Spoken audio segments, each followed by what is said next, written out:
As we've come to find out, Warren Buffett, chairman and CEO of Berkshire Hathaway, wasn't buying much during the first quarter. But what we also found out was that Buffett was sure doing a lot of selling. Based on the most recent 13F filing, Buffett dumped shares in 21 stocks from the beginning of the year.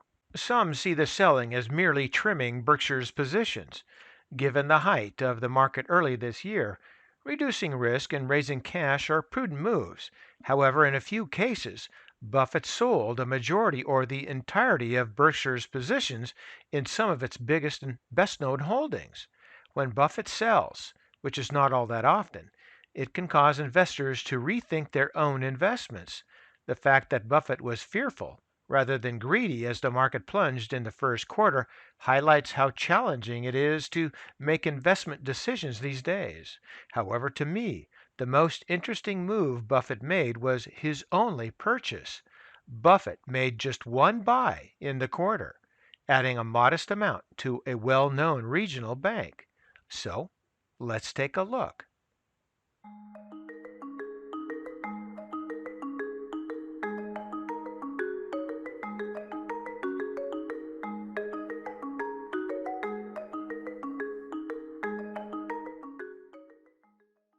For disclosure, I currently own Berkshire B shares, and with my recent sale of shares of XLE, I am looking at potentially acquiring more Berkshire B shares. Also remember, not all Warren Buffett stocks are actually his picks. Some smaller positions are believed to be handled by his two lieutenants, but the only purchase by Berkshire during the first quarter was to add more shares of PNC Financial Services to an existing stake in the company. Buffett increased Berkshire Hathaway's stake in the regional lender by 6% at a time when he's been a huge net seller of bank stocks. Berkshire first started investing in the nation's sixth largest bank by assets during the third quarter of 2018. Buffett upped Berkshire Hathaway's stake by another 4% in the first quarter of 2019. At the start of this year, Berkshire added more than 500,000 shares of PNC.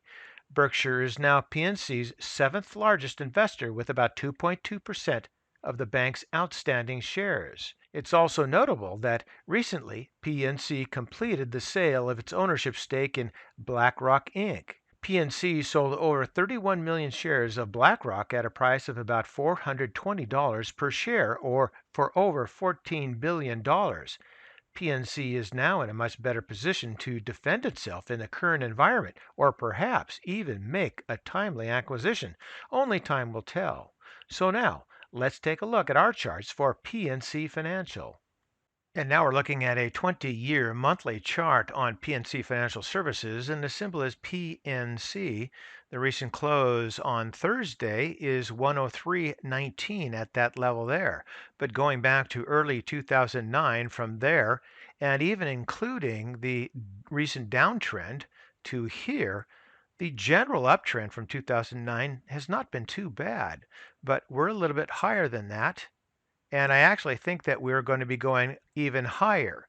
So let's take a look at some of the oscillators. Beginning here with the MACD, we're still in a downtrend here with a relatively wide separation between the fast line and the slow line. But we are near that zero line, which means there still is some strength. Now, if we can bottom here above that level there in 2009, we'll be in even better position. Moving here into the histogram, you can see that that level there eclipses here and even in 2009. But I think that's going to repair itself relatively soon. Some of the other oscillators are looking pretty good, such as the price rate of change. We had that bottom there in mid 2019. We're slightly above that here. We may come down to this level, not really sure yet because we haven't bounced, but I think it's still within striking distance of that zero line and definitely above 2009. So things are not in too bad of condition. Into the RSI, more or less the same thing. This is a little bit lower than it was in 2019, but still a little bit better than it was in 2009. But the recent sale of those BlackRock shares may give PNC a boost, so watch it closely. Into the stochastics, Again, we've got these two levels here. We're coming on down for another bounce, but I imagine that this is going to turn probably at this point above these levels here. If so, then that's a favorable condition. Moving down here into the Williams, this looks to be pretty decent. We didn't plunge down into that oversold territory too much. We bounced out, but we have a fish hook here. So it just depends upon what's going to happen from there on out. I think it's probably going to head on up. But again, only time will tell. I think that's just the probability. Moving back up here into the price chart, one last look. We definitely sold off in PNC all the way down to this level here. It had a bounce up to the 103 level, and I think it has more to go. Again, with that sale of those BlackRock shares, it's going to have more than 14 billion at its discretion, and that can only help, at least in my opinion. And for today, that's ChewDog Charts. Thank you.